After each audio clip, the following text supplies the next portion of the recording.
This is the Incaru Museum in the Sacred Valley of the Incas, Peru.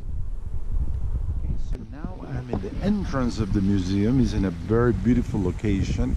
It's in the middle of the Sacred Valley of the Incas. Okay, so we're going to start talking about the history of Peru, our first civilization, our first group of people that organize and start doing things like religion and many other things in Peru is called Caral.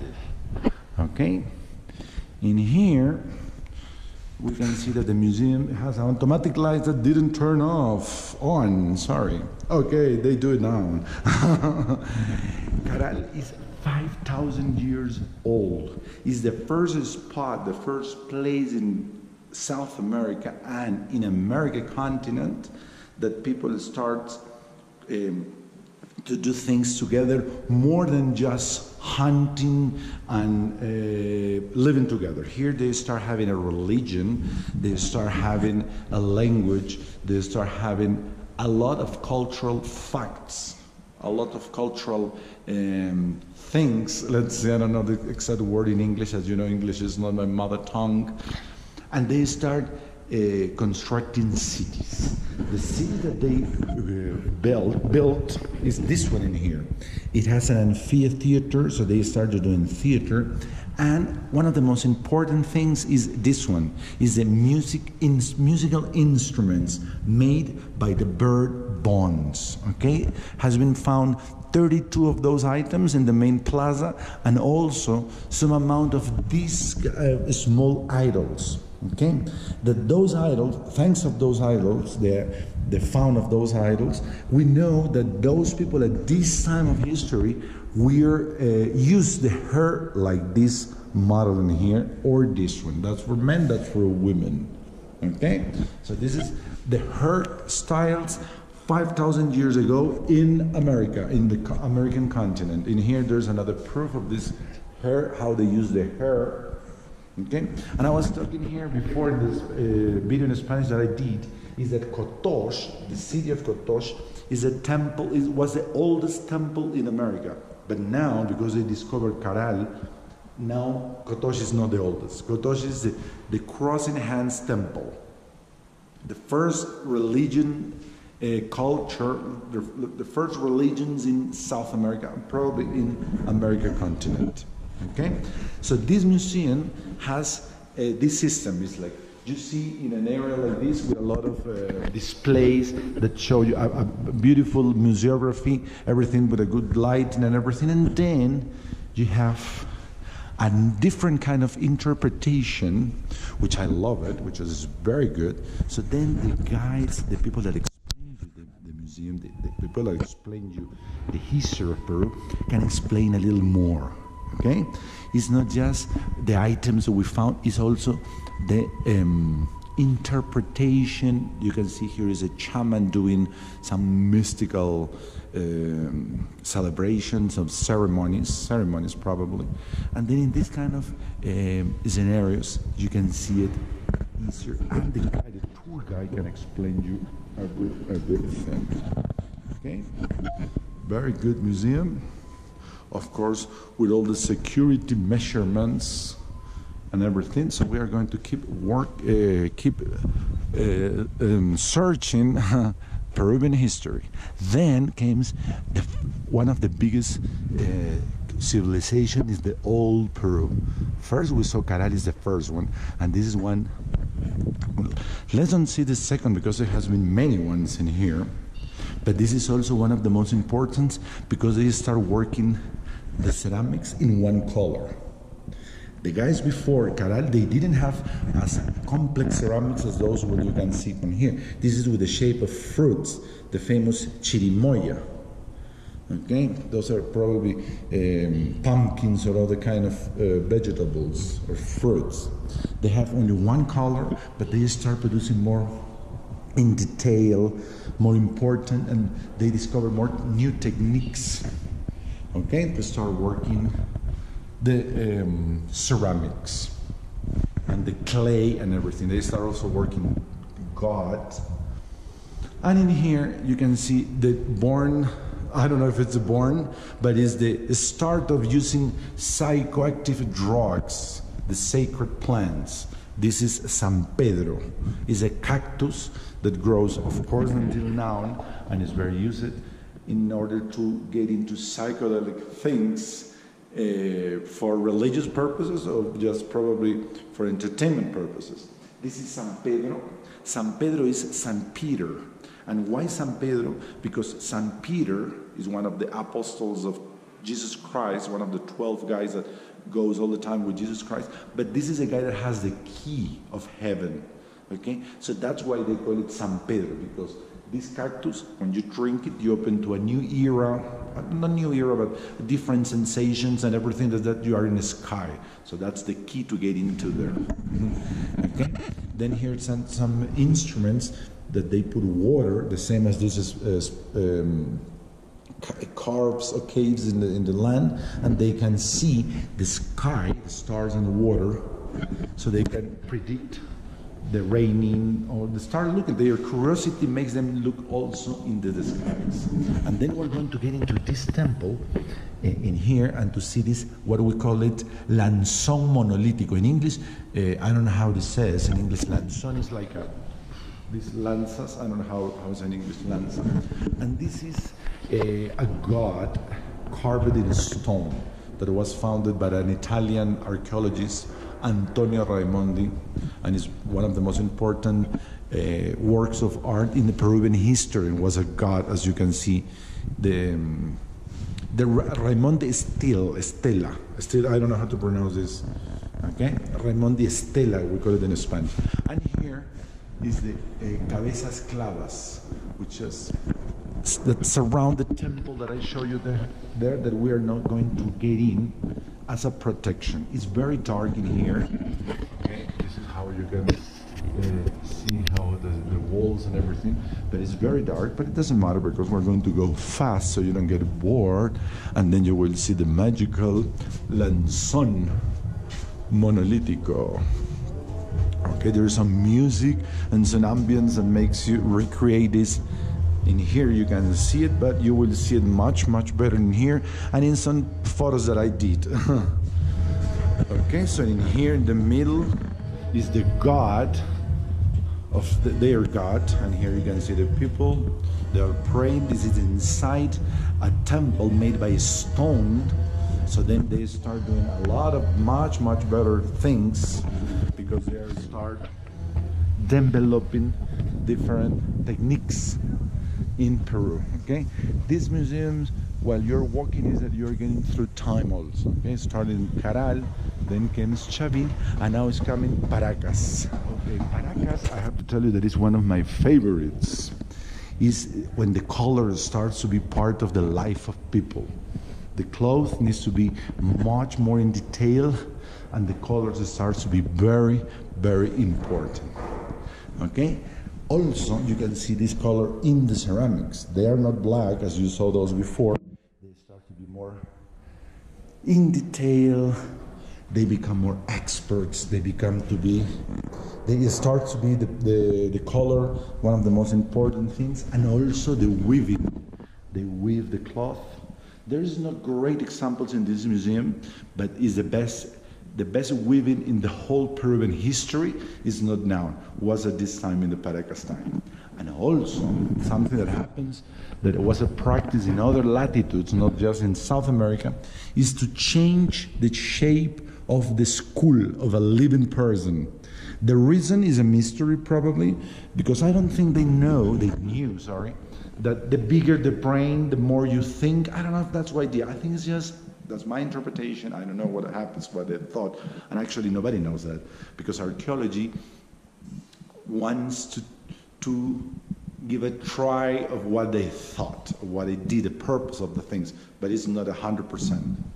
I think it's just fashion. They look different, the shape. People say that, yeah, because they look like the people from the ET, the people from other planets. I don't think so. I am 100% believer that everything that has been done and civilized in this land has been always because of us. No, because nothing outside. When people from outside start coming, we're ruined until what is now Peru. But that's another topic. Okay, so those are the instruments they do in order to do these kind of things, which definitely these days should be something completely against civilization and human rights.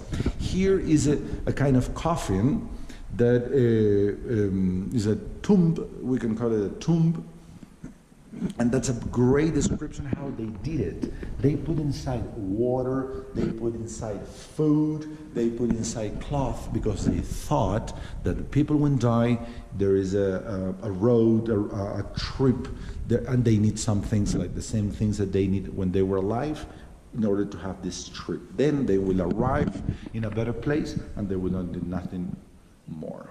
Now these days we know that the body will become sand, will become nothing, and is a spirit. But we still believe that there's another life, the same as many years, thousands of years ago. In here you have different corns that they used to eat, they used to harvest, is part of their culture, and those are the tombs, the cemeteries of them. We're going to see one in here. This is the land, and this is how they used to bury their dead people, with much more respect, with much more dedication than the other cultures before. Now the old Peru starts to be very civilized, you know, in a very high standards of living for this time of living. If you see this now, it's different, but for this time, they start to be very, very civilized. In here, we will get into this cavern, because they call it Paracas Cavernas, caverns, but sadly, the museum has not too much light for this one, so I took advantage of that. Mochica culture, which is probably one of the best ones and the most modernized, and in my interpretation, they were established in the north of Peru, close to Ecuador, and then has this beautiful, what we call it, huacos retratos. Huaco is a Quechua word for ceramic, let's see, and retrato is like a portrait. So those are probably the first photos in Peruvian territory. I have no idea if they did it like they go to a studio, I want my photo, I want my huaco retrato, I want my huaco portrait, and they did it. I don't know if they do it by order or just by somebody that deserves to have one, but there are many and a huge collection, and this culture is very famous for that. Also for having complex ceramics with different utilities, okay, not just for religious purpose, and they have a very good detailed drawing them.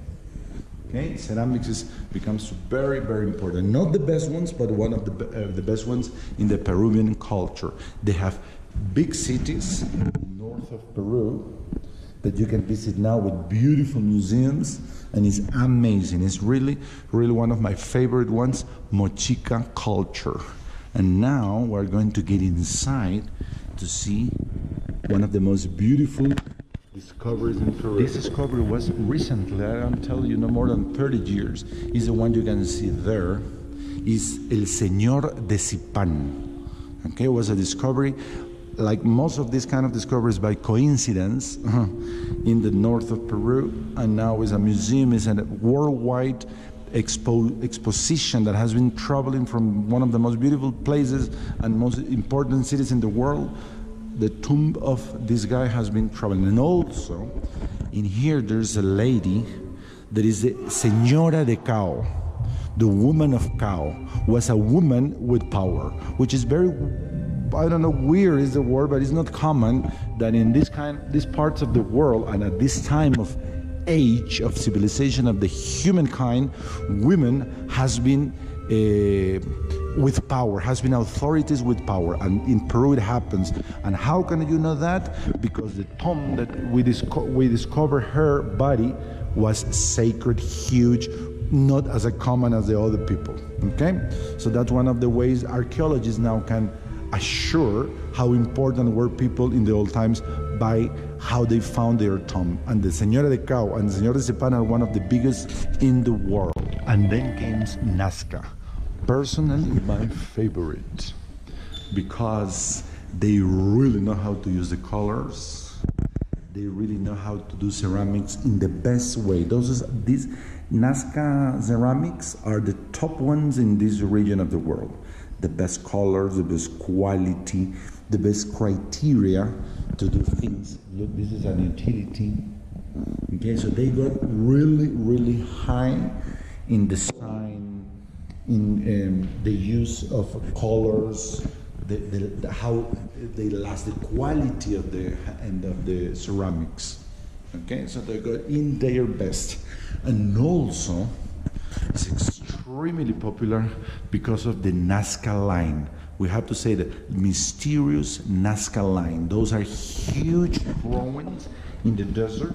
Then here maybe there is not the best interpretation of them, but I'm going to show you in this huge scenery. They are at this time. That's an interpretation of that time. They are like drawing in the desert.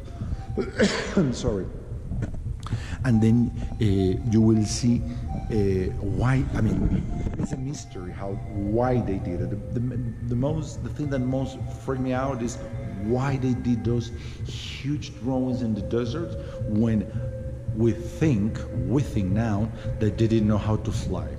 There is a theory that tells you that all the instruments, all the materials they knew to do to make balloons that floats with hot air, they have it, but we don't have any trace of that things. We need to find them. Maybe they are somewhere, we don't know, but that would prove that they did it because they want for themselves. Because one of the big things about the Nazca lines is that they did it in order to communicate with people that lives in other planets or people that lives outside. I don't know. This can be very serious talking about that in the way that I personally believe that everything that has been done in this land is because we are great, not because we receive information or knowledge from outside. That's my theory, very, very personal.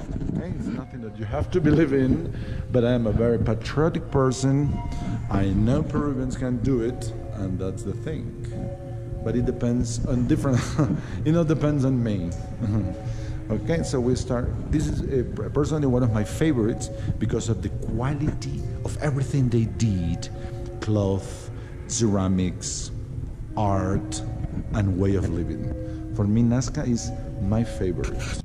The white are the war ones, but there's nothing about war with war, because white is not even Spanish, that's a local language. Maybe not even Quechua, maybe it's an old language. But then Peru starts changing. Maybe ceramics and colors was not that important, and I will show you. We start to meet a civilization that starts to be in war constantly. Okay, they are expanding. You can see in other cultures they have just a small area, or here, whatever. They are the one that start expanding, the one that start ambitious, and they start to put in war in these lands. Okay, those are the ones that has a good quality handcraft, good quality ceramics too, because of the other civilizations that exist before them. But they start losing interest in art, and they start putting much more interest in war, which is something that me personally hate it. I don't like it. I think my country starts to decrease. Okay, in here you can see that war, that slaves and power starts to change. Okay, our culture starts to change. They are warriors, and they start doing things that will stop their civilization sooner before they knew, because then it starts to be the decline of the Peruvian past, Peruvian culture. We're going to discover Lambayeque. Is a very hard for you guys to pronounce, Lambayeque, and Chimu. Okay, those are cultures that has been developed in the north of Peru. Lights turn on. Echo, good. In the north of Peru, and here, very close to actual Ecuador. Okay, they are great doing gold items, like this one you can see here. This one is probably as famous as Machu Picchu, okay? And some people believe, wrongly, that they are Inca. But remember, guys, it's not Inca. That's like 1,000 or 2,000 years before Incas. This is not Inca also. This is Tumi, okay? You can see like Asian eyes, because as you know, this is one of, South America has been populated by Asians. That's one of the theories. Also, has been populated by Polynesians. This is my theory. I think both. And here you will see that they start doing a lot of things with gold. To me, they are great doing gold. They say that they can work the gold as thin as hair. Okay? There were experts doing that. And also experts doing every kind of art representation. They carve wood, they do ceramics, like these ones you can see here. So they were great guys. And you will see here, how beautiful were their cities, all painted. You can see these places in the north of Peru. They just discovered, like, I think no more than 10 or 15 years. They discovered a temple that they thought they were not in color, but they discovered below some plaster or some earth. They discovered they were painted. So they start taking all the things outside in order to just to show the painting, as you can see here. And they're very, very nice. They have this design of cloth, very modern, as you can see now, but it's all from those times. The color they use is like terra colors. And this is one of my favorites too, cultures in Peru, and they like to paint their faces and check how funny are their hats. Like, the ones you have ears, very, very nice. Also those long hats for women. So it's very, very nice.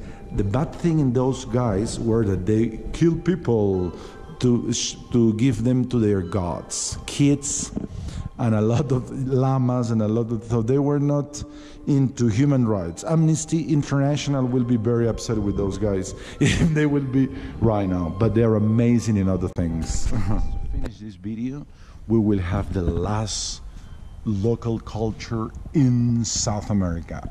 Well, the last is us, but it's not that local. It's the Inca. The Inca were an empire. The Inca were warriors. The Incas, when the Incas starts populating these areas of Peru, of South America, things artistic. Come on, guys, the light. I need to move in order to activate the light. Epa, hello. Now we have the light. In here you will see how big is South America and how big was the Inca Empire. It occupies the actual Ecuador, the total territory of Peru, part of Bolivia, part of Chile and Argentina, and also Colombia. But you can see that in handcraft, their details and the use of color change completely than those guys before them. Okay? And here you will see Pachacutec. That Pachacutec for them was like a god. Okay? It's an interpretation. Here is like he is sleeping. And also you will see here the Capac Ñan. Capac Ñan and the four Suyos. Capac Ñan, four Suyos are the four territories of Tahuantinsuyo. They call all this land Tahuantinsuyo, and those are the four regions. Okay, and the Capac Ñan were the roads that actually they exist until now, and some of them are used by people now for the same purpose like 2,000 years ago, or maybe more, or maybe less. Okay, so that's amazing how people can be using those things right now, and it's amazing to travel in Peru, visiting and discovering these roads. One of those roads is the one that takes you to visit Machu Picchu, that we call it the Inca Trail. It's one of the most famous, but there is plenty of them more, as you can see in this map. And here is Los Quipus. What they was supposed to be is the writing system of the Incas, but it's no proof that that's the one. In here is a dark area for the camera, but if you came, you will see much better because it's the Inca representation, and with all the stones and how they're designed. The design of the living of the houses changed dramatically, as you can see. All the stones very minimalistic, very beautiful, than the other ones that were not made by stone, they were made by mud. So in the Inca civilization, they put a lot of effort in construct and build their houses by stone. We have to say that this is just for the high classes, for the rich people, or for the deities, or the people that they thought they were gods. Okay? So in here we will see the Inca in the middle, the emperor, the king, the president of our new nation that changed dramatically. You can see the clothes are nice, but the color and everything changed. The population starts to grow a lot, much more. The size of the civilization changed a lot, until Europeans came in a very similar way to say that they were treating their neighborhoods, but sadly, the Incas didn't won through the Spanish conquistadors as any other civilization in the world did. Europeans were the strongest. Europeans were the ones that ruled the world, probably until now, but that's not a topic for this video. I just show you a little bit of the Peruvian history in a very nice non-government museum, which I think can be a must when you visit Cusco the next time you're going to travel in here. Or otherwise, you can see how beautiful is our history just in this video. Or if you want to share it with another person, and I hope they will like it, same as you. Well, so as I told you in all the videos, see you in the next video. Adios.